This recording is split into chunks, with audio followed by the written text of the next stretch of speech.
Well, good afternoon. As you all begin logging on to Zoom to join us this afternoon, want to say hello and welcome. We will begin today's presentation in just a moment. We'll give just another couple of, say, 10 seconds to get folks all logged on. We have nearly 200 future residents who have registered to join us today. We look forward to spending the next hour with you.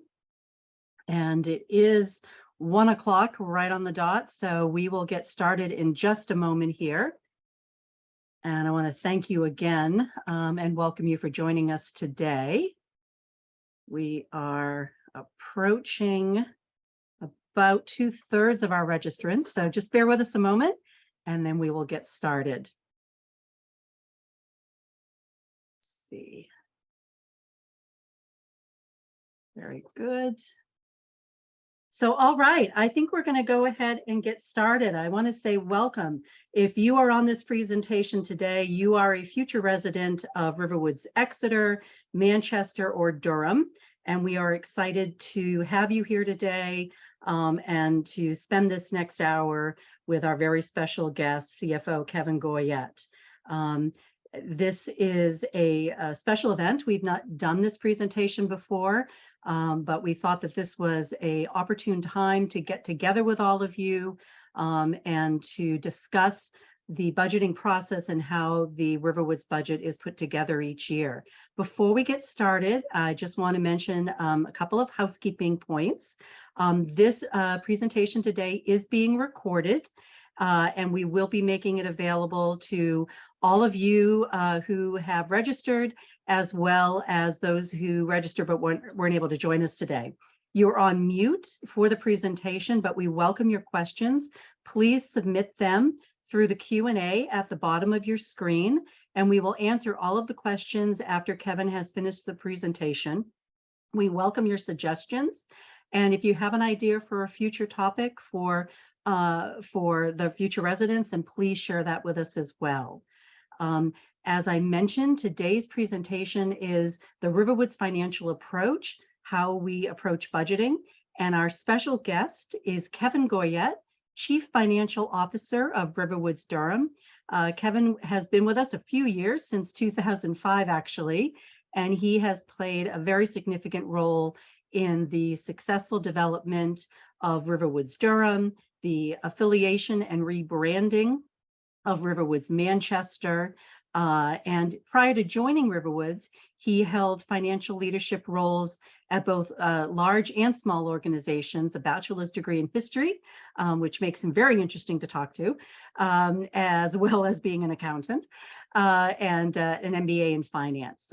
He is a frequently requested presenter at conferences in our industry. And we are very grateful to have him here today to share with us this presentation. So without further ado, I would like to introduce Kevin and ask him to talk with us about the budgeting process. Thank you, Kevin.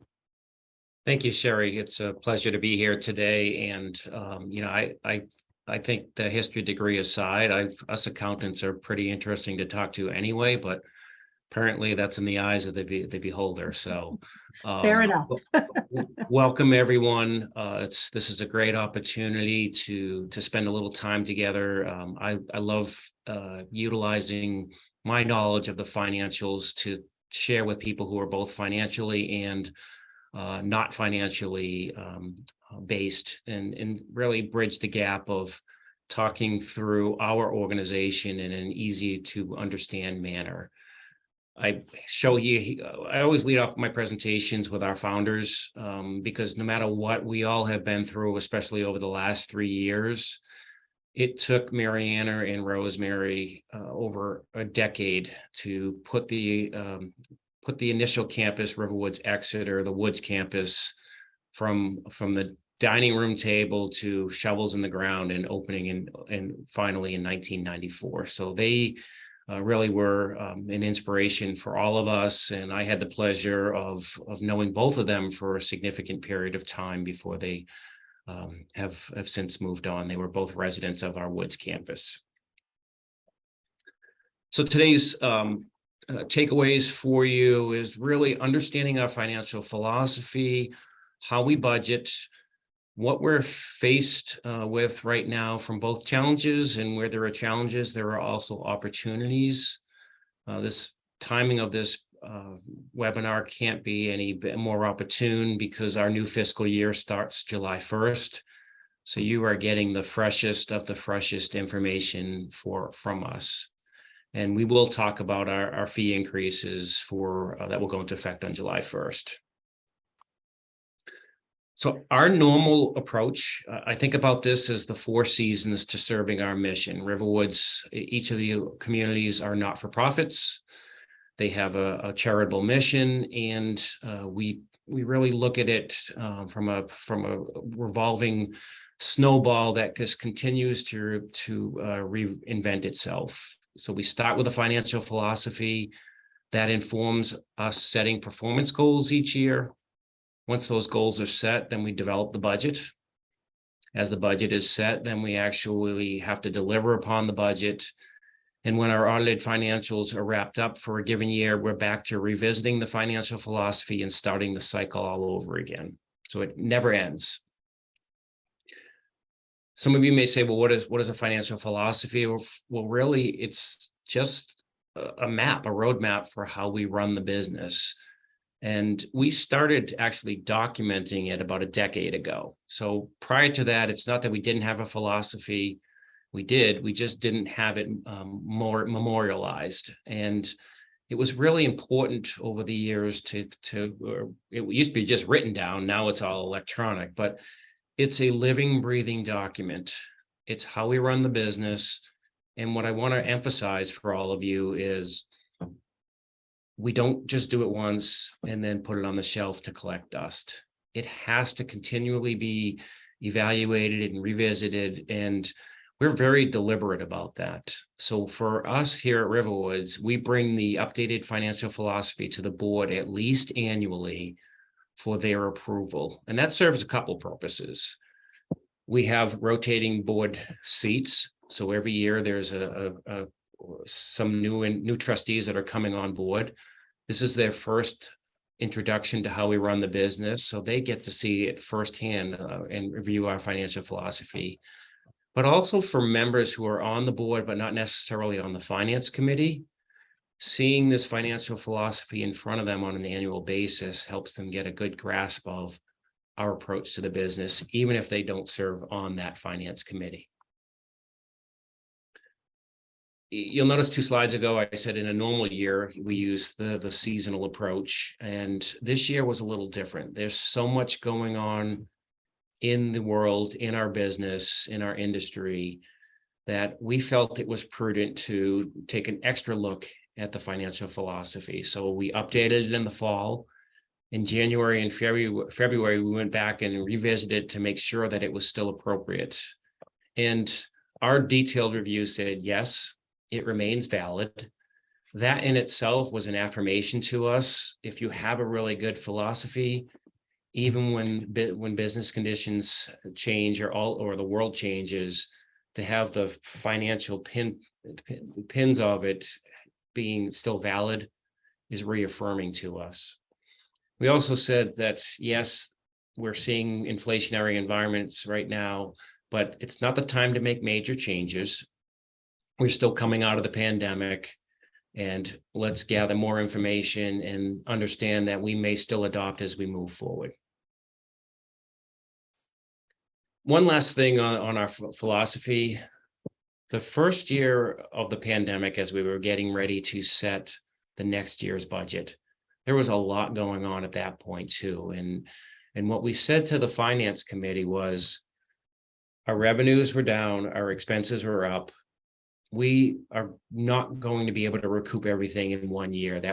We could do that, but we would have to charge or make significant changes to our overall business model, which didn't seem appropriate with a long-term approach. So we said to the board, allow us a 3-year reasonable period to recover. We will show incremental advancement in every single year. And by the end of the 3rd year, we should be back to where we were pre-pandemic. And the board was very amenable to that. They said it made perfect sense. So 2 fiscal years ago, we stabilized our occupancy. I'll talk more about that in a little bit. This year that we're just wrapping up, we stabilized our leadership, and we realized that we had a lot of visibility in operational spending. We did not have as much visibility on capital spending, which are your items of big ticket nature, buildings, vehicles, equipment. So we needed to enhance that. So we have started that. That will continue into the next fiscal year. And then in the next fiscal year as well, we really have to test every assumption that we have, costs, pricing, processes, and make sure that we are running as efficiently as we possibly can across our system of communities. So that was a financial philosophy. Remember, that leads into setting our performance goals or our benchmarks. How do we measure success in any given year?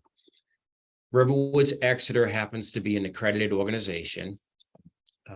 And as part of the being an accredited organization, every year you have to submit your audited financials to CARF International, and they consult with a few other consultants to put together this financial ratios and trend analysis publication.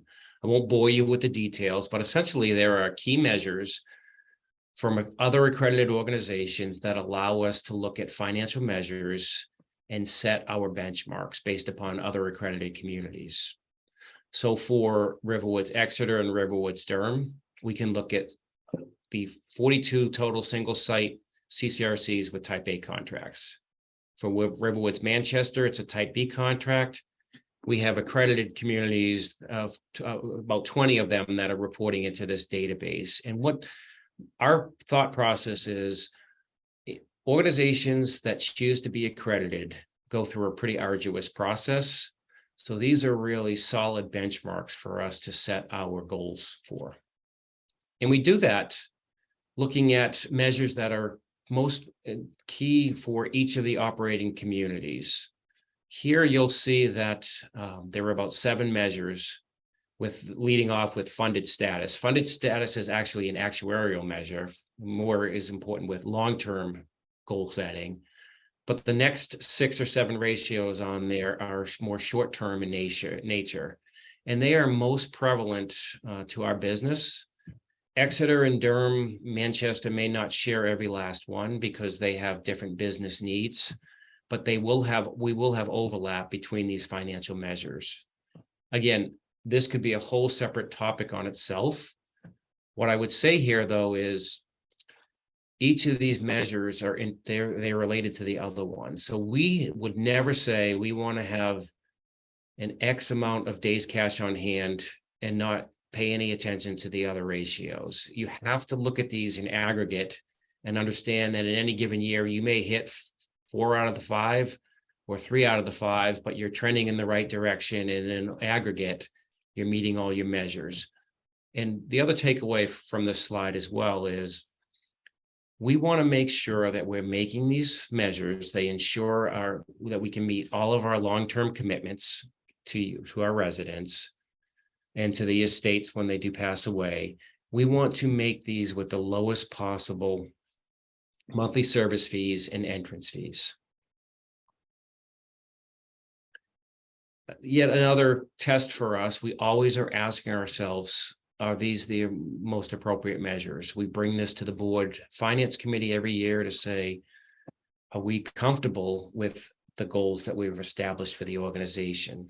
And normally we come back and say, yes, we are. We will make tweaks every year, but really it's about striking a balance. Some of these measures look at the income statement. Some of them look at the balance sheet. We know that we have to look at our core business, and it's really hard to rely too much on the investment or real estate markets. As strong as both of those have been over time, in my almost 2 decades at the organization, I've lived through the Great Recession, excuse me, and the impact it's had on the businesses. So we have to look at the core business as we go through this. We have short-term perspectives and long-term perspectives. We're an insurance product at the end of the day. So we need to be, and we're a not-for-profit, we need to be here forever and meet all of our contractual obligations. And then it really is about serving the mission, and the mission is our residents of today. And for those of you on the call, on the conference here, it's our residents of tomorrow coming in as well. And sometimes those don't align perfectly, but we find the best way to strike that balance. I wanted to provide you with an example of how we look at the guidelines. And remember, each of the communities will be slightly different. This happens to be RiverWoods Durham. And RiverWoods Durham's 5 key measures are listed here. These are all financial measures. And what we do is we look at those accredited like communities, so type A contracts, and we take a 5-year average. And the reason we take a 5-year average is because it smooths some of the performance. We're not always moving the benchmark that significantly on a year-to-year basis. It's really a blended average over time. But for RiverWoods Durham here, our expectation is this community, depending on the measure, will perform in the 25th to 50th percentile of accredited organizations with type A contracts. We have the data in that minimum ratio column there that says the communities that report that are accredited have these financial measures. And this is what we would build the budget to and measure against. You may be wondering, why is debt service coverage ratio shaded yellow?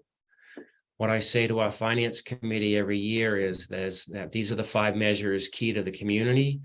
But if there were one measure above all that we would want to concentrate in any given year, it's this specific one. For Durham this year, it's really about managing the entrance fee turnover for the community. So that's why debt service coverage comes in there. Each of the organizations may have the same one, or they may have different ones that are the one thing. So that's how we set the performance goals. And then moving into how we actually look at the budget, I thought it was prudent to show you what the organization is faced with. And when I say our organization, we're not alone. It's our industry. It's really the greater economic environment. But for our communities, we've seen new staff and leadership over the last couple of years. That's not necessarily a bad thing. Some of that was planned retirement. Some of that is growth. And some of that is simply our organization being out in the marketplace and being a known entity. And I will say that having a balance of long-term employees and employees who are coming in fresh from the outside, bringing new perspectives, it really is a nice mix for us. What it's led to is a nice questioning of, well, how do we do this? And in the earliest days, when we were just a small organization, we had a lot of processes and procedures in our heads. We're learning as we go forward that we actually have to document those as well. So we're in the process of really documenting our new processes and procedures as we move forward. And then whether it's an employee or a resident or a board member, it's a new world out there. You all see that. And I don't like the term new normal, because we don't know what normal was before. We don't know what normal is going forward. But in a sense, everything is new and on how we move forward from here. On the external side, incredibly low unemployment. The last month, New Hampshire's unemployment was the lowest it's ever been since it was being measured, at less than 2% unemployment rate. Essentially, anybody who wants a job in the state of New Hampshire can have a job, and those who are unemployed are probably unemployed because they choose to be. That's really difficult when we're trying to recruit and retain staff, obviously. Further compounding that, it's a very fierce labor market out there. And it's not just in continuing care retirement communities sectors. It's not just in the healthcare sectors. It is your service industries. It is your retail industries, the Dunkin' Donuts, the McDonald's, the Walmarts, the Targets. They are all looking for labor. In addition to that, you look at the trades. So our skilled electricians or our skilled plumbers or HVAC technicians, those are in significant demand in the marketplace as well. So it essentially means higher labor costs, which we'll see in a little bit. And then our basket of goods, it is very expensive out there, whether it's labor or raw food or Medicare costs. Everything seems to cost more in this marketplace. In the beginning stages of putting the budget together and preparing to meet with our board finance committee, I had a team member put together this analysis for us. And what you have on the left are the major expense categories for our industry. And they really fall into one of these 6 or 7 categories here, with payroll and benefits being by far the largest cost component of each of our operating communities. The blue bar was the cost from the current year that we're wrapping up from a budgeting perspective, and the green bar is what we had initially expected for these major categories across the system, Exeter, Manchester, and Durham combined. So going into the budget process, we were looking at over an 8% increase just in base costs, from going from $71 million to $77 million, which again reemphasizes that everything costs more. One thing I will point out here before I move on is there's a misnomer that not-for-profits don't pay property tax. We don't pay income, state or federal income tax, but our not-for-profits, each of our communities does have some type of property tax arrangement with its specific municipality, and it's not insignificant, as you can see. So lots of expenses. We do our best to mitigate those from a revenue standpoint. We can't completely mitigate them, but on the independent living occupancy side, we expect our communities to run at budgeted rates of 95 to 96% occupancy on the independent side. And if they can run higher than that, that's great. Our communities have shown they have the ability to do that. And that's our expectation as we move forward. Our expectation is that our health center, so that's your assisted living, your memory support, and your nursing care, that needs to run at 90% occupancy so that you're generating enough revenue from that piece of the business, but also leaving enough buffer, 10% of the beds, for changes in the healthcare census so that we can provide that level of care to residents who may need it. We do use long-term investment returns to mitigate some of the fee increases at the community. Depending on the community, it's just under 7% to just under 7.5%. We don't predict the markets in any short periods of time. We use long-term averages. Frankly, if I could predict what the market's going to return next year, then probably Sherry would be providing this presentation to you today. Nobody can do it in short term, but over longer periods of time, the averages tend to play out. And our philosophy is that every single dollar we take in interest and dividends from our investments runs through the income statement and is used to mitigate fee increases. And on capital gains, we will realize 20% to the income statement to mitigate increases, and the other 80% will stay on the balance sheet because that fluctuates. That is significantly less predictable. So additional themes, for those of you who used to watch the Brady Bunch, this is really my Brady Bunch chart here, but I won't go through every last one, but these are the themes as we think about our fiscal year 2024. It's about the leadership and prioritizing. It's about leveraging the strength of the RiverWoods group system. So taking best practices that may be in one community and leveraging them across all 3 communities. Taking these shared services at the RiverWoods group level, whether it be accounting and human resources, and using that more efficiently throughout the communities. In the middle there, the charge more, that's not where we immediately go to. We really want to work on all these other pieces first and then charge appropriately, as we talked about earlier. So I will get into, real quick on our increases. We are a transparent organization. We look at Manchester, Durham, and Exeter separately. What is Exeter's is Exeter's, Durham's is Durham, and Manchester's is Manchester. There is no commingling of assets. How we set increases at one community does not necessarily influence the other two communities. That being said, each of these communities are really dealing with the same inflationary environments. Their makeups are very similar. It's high people-oriented, healthcare component, real estate taxes, food costs. For the coming year, each of the organizations ultimately ended up at a monthly service fee increase of 8%. And on our entrance fees, they went up 5% each, and that's a weighted average. So each category type may be slightly different, but on an overall average, we did raise our entrance fees at each community for 5% effective July 1st. It's really important for us and for you to understand how we arrived at that. It was not just pulling a number out of a hat. We go through a very exhaustive process with our leadership team, with our board, with our finance staff, and also education for our residents. We do all resident presentations to walk them through all of the pushes and pulls on the budgets, and also the major drivers of the monthly service fee increase.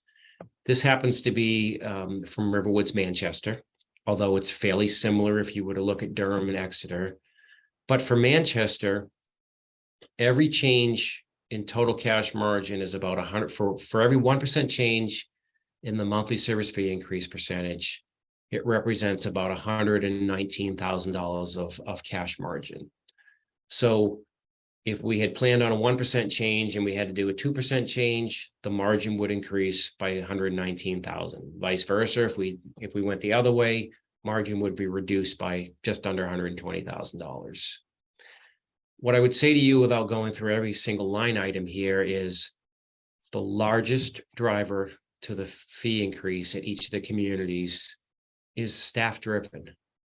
The three items here on the top represent more than the total of the 8 percentage points of the increase for the fiscal year coming up. We did a healthcare wage adjustment in this current fiscal year that we absorbed and paid for the year through our reserves, but that's a normal operating cost going forward. That was about $500,000 for RiverWoods, Manchester.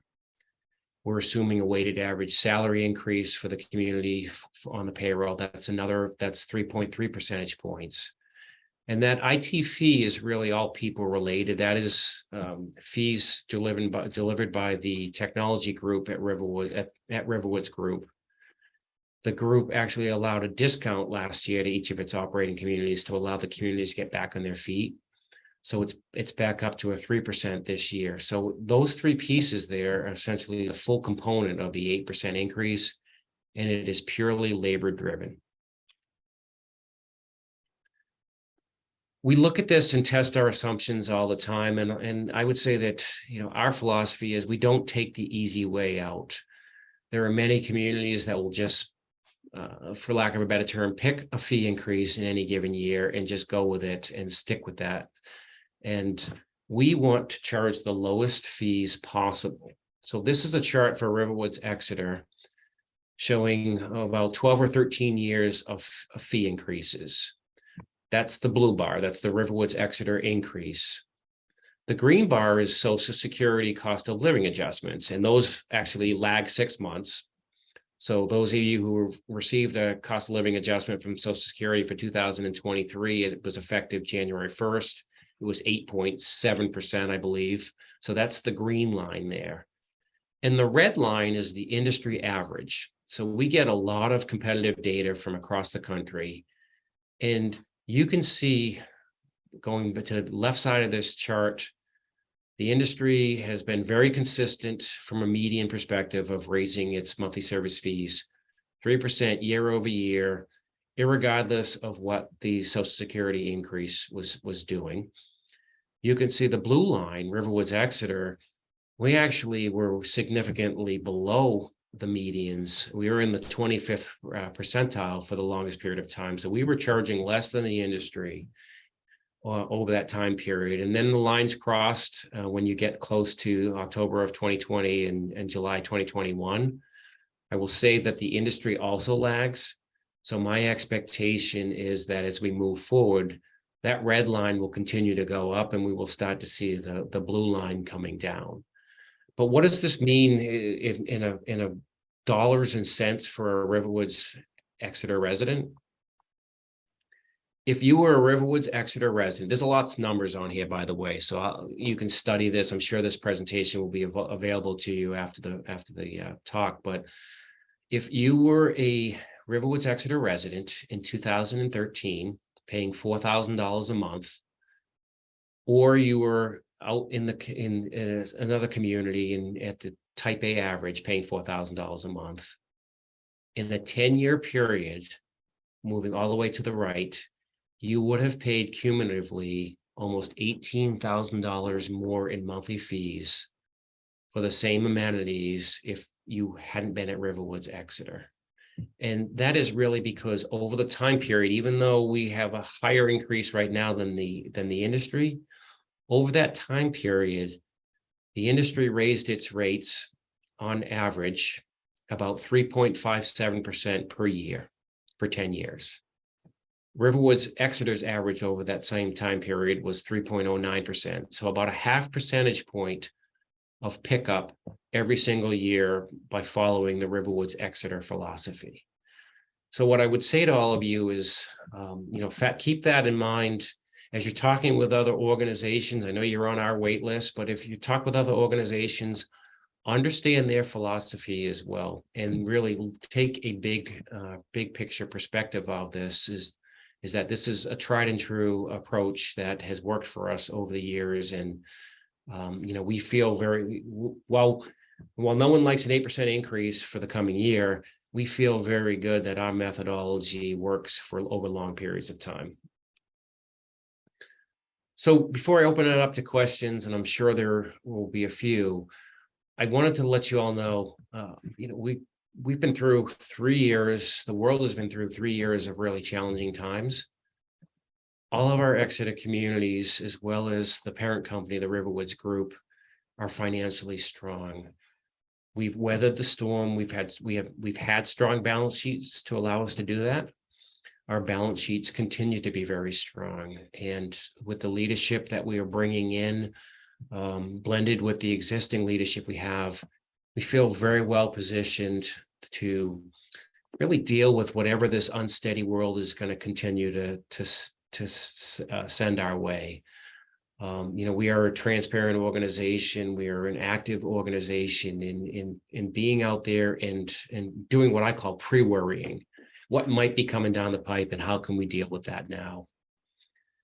It should come as no surprise that it's all about our employees. We love our residents, and our residents are incredibly important. We will continue to focus on that, but if we can retain our employees, it's less expensive for our residents, and it's a higher quality of service for our residents. So that is something where we will continue to have a focus, and not just our human resources department, but essentially every single person, every single resident plays a role in staff retention. Additionally, we know that there are going to be fewer and fewer employees that are going to be able to serve our senior population. That's just pure demographics. So our ability to utilize technology wherever possible to allow computers to do the stuff that computers can do, so that the people we have are able to deliver face-to-face, person-to-person services to our residents. So utilizing our strong balance sheets to not only automate processes, but give us real-time information so that we can make efficient business decisions and allow our residents to interact with our existing staff and have the highest quality of life. And then I can't see all your faces today, but a question that there was a commercial in the late 1980s, early 1990s. It was a commercial for Hewlett Packard, and it was, "What if?" And it's really something that we're adapting, the philosophy that we're adopting here, to say, let's mirror one of our core values, curiosity, and let's look at everything and say, is there their ability to do this differently? What if we approached it this way? And if you think about the 800 plus employees that we have on staff across our communities, even if we got one idea a month, that is almost 3 ideas a day. And not all of them will pan out, but the ability to empower everybody to ask the question and not just accept the status quo, but look at things in a different manner and be excited and have it be acceptable to say, well, this didn't pan out, but let's try another way to go about it. It really is going to be our special sauce as we move forward to have ideas coming from everywhere, not just from our senior management. So with that, Sherry, I'm going to kick it back to you and ready to answer any questions we might have. Thank you, Kevin. And my apologies. I failed to introduce myself when we began. I was so excited to jump into Kevin's presentation that I was, straight into it. My name is Sherry Young. I'm the Regional Director of Sales. I support your senior living sales counselors across our 3 communities. So I may have met some of you in the past. If I haven't, again, my name is Sherry Young, and I hope to meet you in the future. Kevin, we have some questions to address.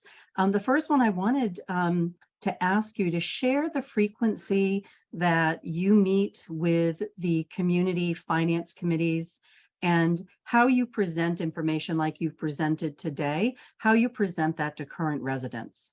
Sure, great question.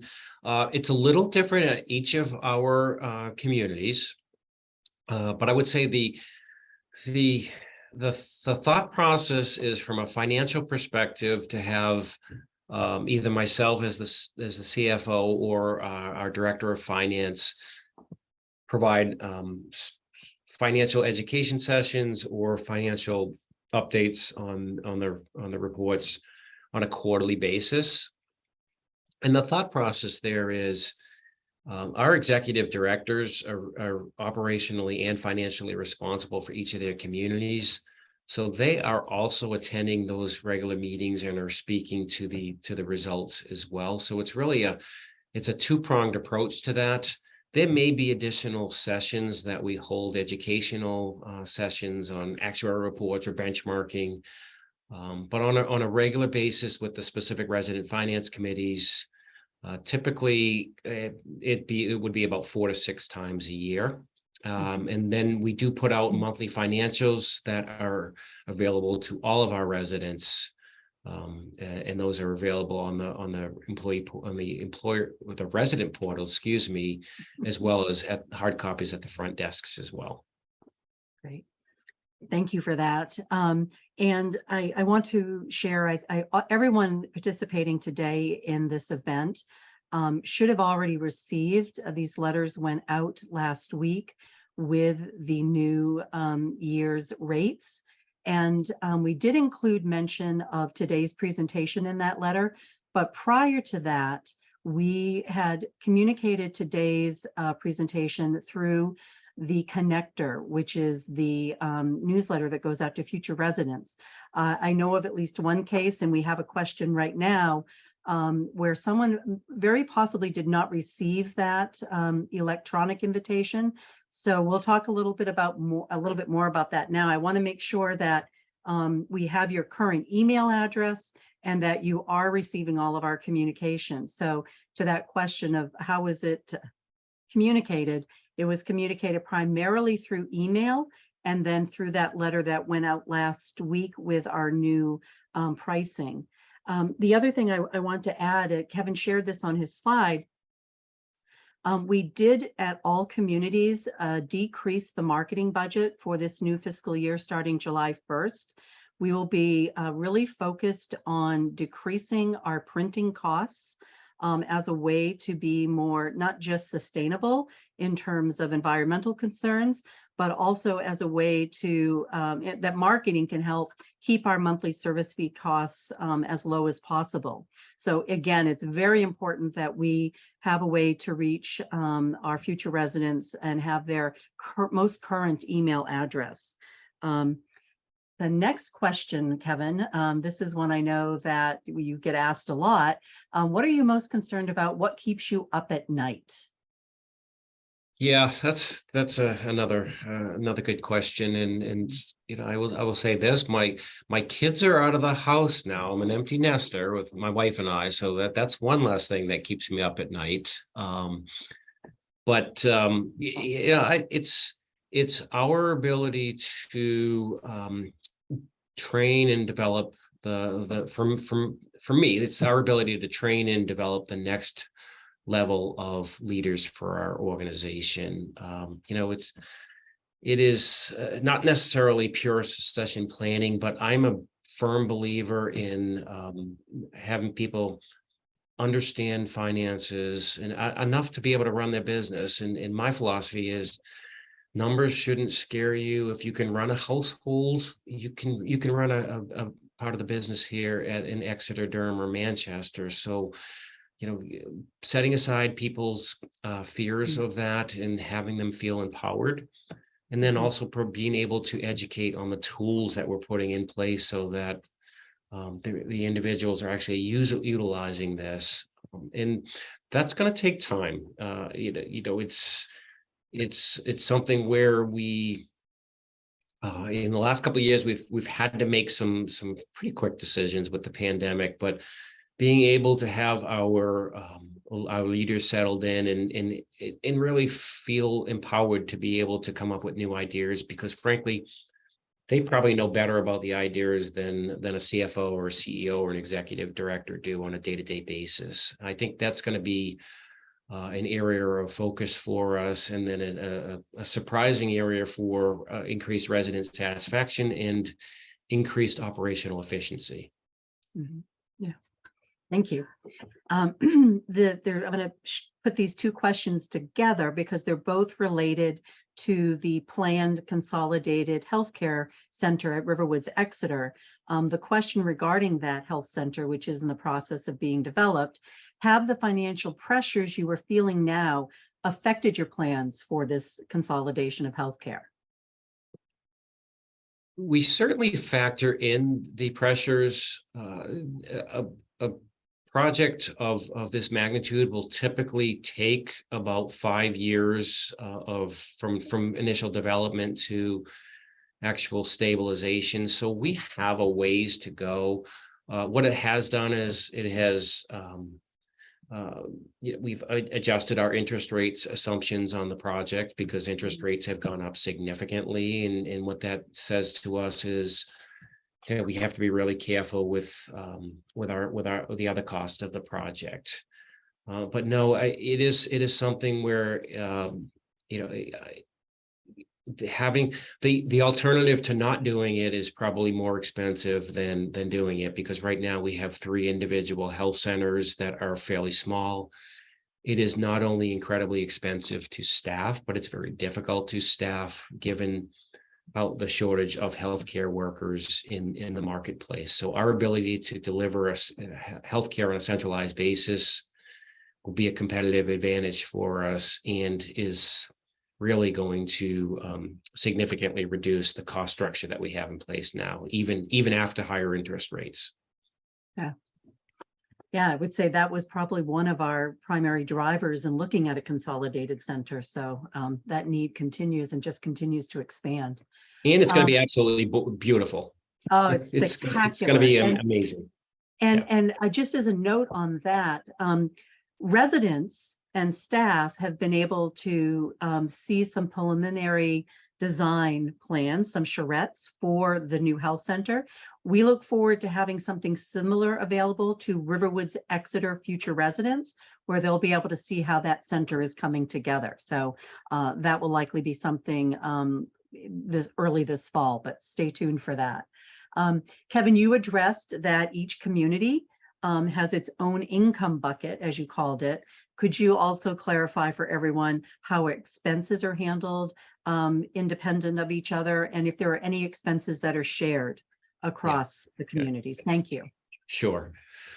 So the individual operating communities, they're the best way I would describe it is they each are their own legal entity. They have their own individual tax ID number.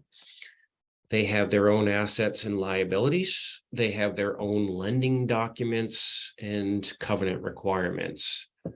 So when we are looking at just Manchester, we are looking at just Manchester, and there's no sharing of expenses or revenue streams across, or cash and investments across the sister communities. From what might they share? Well, they actually will share in the services delivered for such departments as human resources, finance, accounting, marketing, and technology. All of those positions, or those departments I just noted, they are not on the individual communities staff. They are RiverWoods Group employees, and the RiverWoods Group employees are providing those services directly to the communities. And each of the communities will then receive a community fee for that specific service that is embedded in it's part of the budgeting process. It's a very defined methodology of how we go about that. It's a very transparent process as well. We don't share individual salaries with our residents, but we will share the fees that come from RiverWoods Group to the individual communities for those shared services pieces. Thank you. What is the difference between healthcare wage adjustment increases and salary increases? Yeah, great. So actually, that's a question we would have spent a lot of detail with our existing residents, but since you asked, this fiscal year, fiscal 23, this past fall, actually this past summer, we realized that while we were paying our healthcare workers, so our licensed nurse assistants, our RNs, our LPNs, we were paying them in the median of market rates. It wasn't helping our recruitment and retention. There were other organizations that were paying higher than that in our marketplace, and we made the decision after quite a bit of analysis to move from paying in the 50th percentile to the 75th percentile. Essentially, what that meant was, depending on the labor code, between a $5 an hour raise and a $7 an hour raise, which was not insignificant. It was about $2 million across the 3 operating communities. That went into effect on January 1st. What we said to each of the communities was, that's about $1 million impact over the 3 communities for half a year. We are not going to do a mid-year fee adjustment to the monthly service fees. We are going to utilize our strong balance sheet, our reserves. We'll run $500,000. We'll run $1 million less in total on cash margin for the rest of this fiscal year. But understand that it becomes a normal operating cost because that nurse is making the higher rate. And when we go and do the 2024 budget, that will have to be adjusted into the monthly service fee. So that was the first part of that. That's the first line. And then the second line is, if you look at all of the individuals at the organization, specific organization, the assumption is in aggregate, they will receive a 5% wage increase in the coming year. So it's 2 components. One was specific to healthcare workers. And then that second line item is the general wage increase for our workers in the coming year. Very good. Thank you. There are several questions in regards to changing entrance fees. So I will just start by saying that the entrance fee you pay when you move into the community is the then current entrance fee. So the answer is yes, the entrance fee will change while you are on the future resident roster or wait list. In regards to that, Kevin, there was a question that was phrased when we joined the wait list and made our deposit, as the prices increase each year, does this impact the apartment size we qualify for? So this gets to our process of qualification. Yep. So it could, but normally what happens is with our increasing of entrance fees in our assumptions, it's typically driven by what's going on in the real estate market. So while we may be raising our entrance fees 2, 3, or 4%, what we have seen in the real estate market, especially over the last 5 to 7 years, is real estate values have increased much more significantly than that over that time. So Well, I would say on blush, it looks like the apartment size may be of impact to you. Rest assured, if you're sitting on a home, that's probably gone up more significantly than the entrance fee itself. That has been our experience. And as a future resident, you can reach out to your senior living sales counselor and talk about this issue. But know that, of course, prior to us offering an available apartment, we will go through that requalification process with you. And then, of course, we will also have your health assessment scheduled. So those are those 2 steps right before that apartment offer. Yeah, Sherry, and I would add there too that just for the audience's peace of mind, if anything, we have been mild. We have not been aggressive on raising our entrance fees. We never would have anticipated the real estate market doing what it's done, but our philosophy is we will raise our entrance fees if it's appropriate, but we're not going to go lock, stock, and barrel with what the real estate market is raising theirs, because we don't want to be caught on the other end where the real estate market turns into a bubble. We would rather go up at a more moderate rate, and we have done that significantly over time. Yeah. Kevin, this is a question about technology. Please expand on which areas technology may replace functions performed by current employees. Yeah. Well, there is talk out there about artificial intelligence or virtual CFOs. So I am a little worried.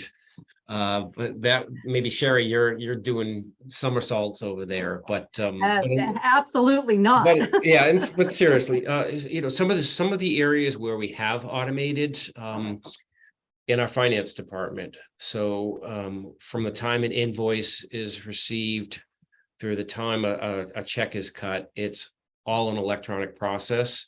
And quite honestly, we need to get to that last step where we're making electronic bank deposits to our providers as opposed to doing check runs. So we're almost fully automated there. And what that means is not necessarily no people providing accounts payable service, but we have less than 2 people who are able to do accounts payable across the system. Whereas if we didn't have that technology, we'd probably have at least double that, if not more. So it's not necessarily removing people, but it is not having to add people as other organizations or other lines of business come into to play. Another area where we're looking at is robots in the dining room. We actually are trialing one over at our RiverWoods Durham campus, where it doesn't necessarily replace all servers or hosts. It doesn't replace all the cooks, but it does reduce the amount of servers or a host that you might need on that. And that's still in the pilot phase there. You could translate that out. There is now equipment that mows lawns. That's electronic. Yeah. So it's not necessarily reducing for the sake of reducing people, but it's as we look at areas where we want that direct integration and we need that, we have those people available to concentrate on, as opposed to, sending a paper invoice over to the finance team and then waiting to get it back because it needs something else attached to it. It's all electronic. Yeah. And I do believe the robotic lawnmower is in practice in Manchester already. That is true. We have just, thank you, Sherry. Yes. Yeah. So that's been great. This is a marketing question, somewhat. Is demand for apartments and cottages high or not so high? So that marketing budget must be an important budget item. Yes, the marketing budget is an important item. Demand is also very good. And as part of us maintaining our, financial stability, we always want to have someone ready to occupy a vacant apartment. We feel that we can do some things differently from a marketing standpoint, which makes that decrease that you saw reasonable. And as Kevin pointed out, curiosity is one of our core values. And this will be a year of experimenting. We'll make sure that this doesn't impact the stability of our future resident roster.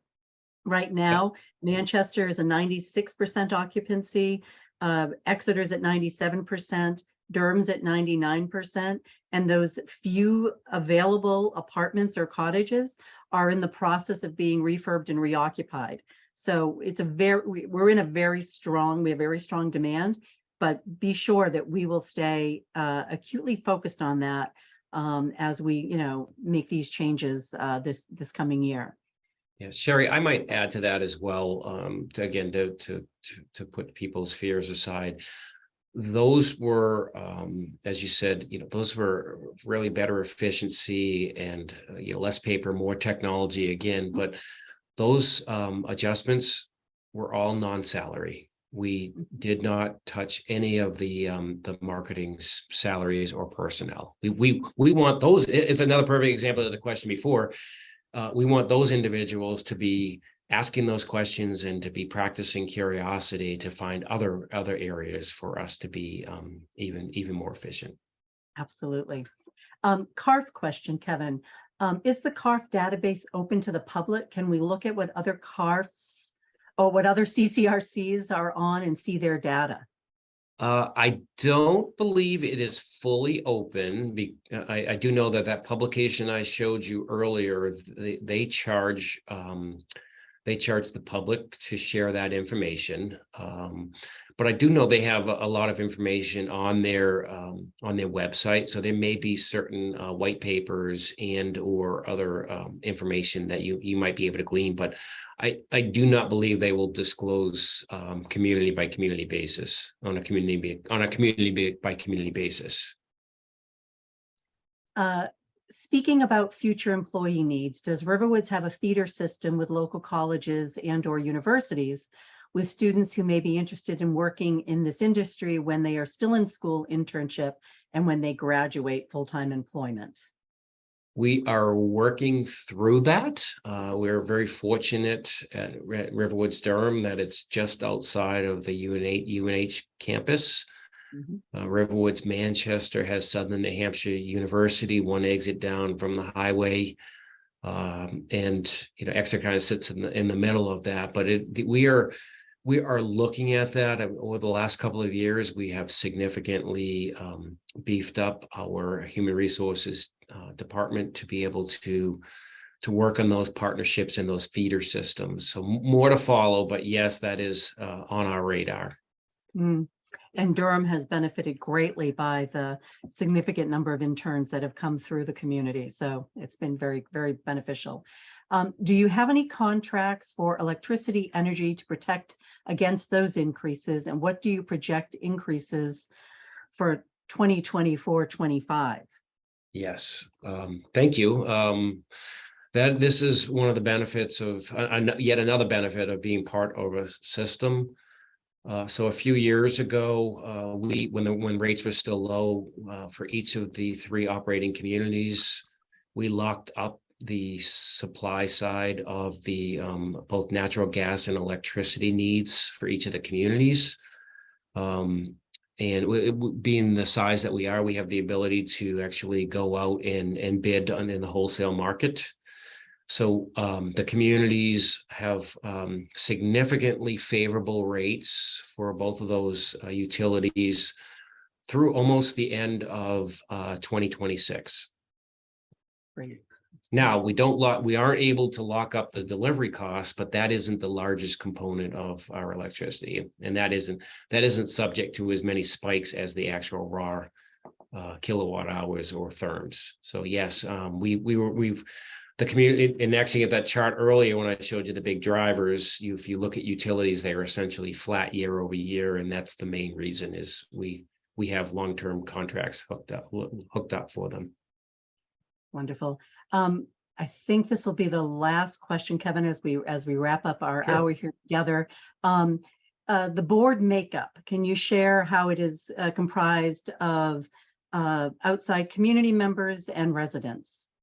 Yeah, so I'll talk specifically about the CCRC board, which is the governing board for each of the operating communities. It has, I want to say it's probably around plus or minus 16 members in total. I don't have the exact amount because we just had some retiring members and some new members join, but usually it's plus or minus 16. There are 5 resident trustees out of that 16, which is pretty significant. 3 of those trustees are from RiverWoods Exeter, 1 is from RiverWoods Durham, and 1 is from RiverWoods Manchester. They are full voting members, the resident trustees. So when they are sitting at a board meeting, they are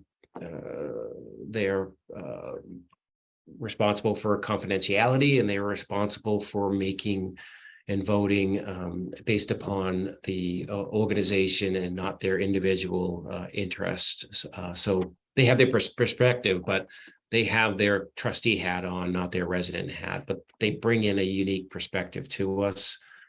And the bylaws are written such that there will always be resident representation on that board. Wonderful. Thank you, Kevin. You're welcome. If we didn't answer your question, please reach out to your senior living sales counselor. There was a question about contract type. There was a question about the health center consolidation. They can speak with you directly on those points. One last point I'd make on pricing is that your deposit to join the wait list doesn't change each year when the entrance fee changes. Your deposit stays where it is. It would only be a factor for you when you're actually moving into the community, and the then current entrance fee would come into play. And we will be sending a copy, a link to this recording to everyone who joined us today, as well as those who registered who weren't able to join us. And I just want to, this next slide is a reminder to all of you that our primary electronic means of communication with you is through the RiverWoods connector. Each community has a connector email, e-blast that goes out at least once a month, sometimes more than once. And this is a newsletter full of information for you specifically, someone who has joined the future resident roster to move into the community. If you are not getting this, please reach out to your senior living counselor. In fact, the next slide is just a recap of everyone on the team. Let them know you're not getting the connector, and let's find out why, because that's where you're going to get a lot of information, like information about today's presentation. Here's the team across all of our communities: Therese Lane, Kelly Fires, Dan Witham, Chrissy Katie, Lisa Clark, Katie Hendrickson, Jen Torkison, and myself, Sherry Young. We're all here to answer your questions every day. So if something is still lingering for you as a question after this presentation, reach out to us. We'd love to talk with you, connect with you, and please be sure that those connector emails are reaching you so you're getting all this important information. Kevin, there were many comments about thank you for a great presentation. Thank you. Thank you from the whole marketing team. We so appreciate your support and how openly and really understandably you communicate all of these concepts to all of us and to all of our future residents. So thank you very much. My pleasure. Thank you. And everyone have a great day. Let's hope for some more sunshine and drier weather. We wish you all the very best. Bye-bye. Bye, Sherry.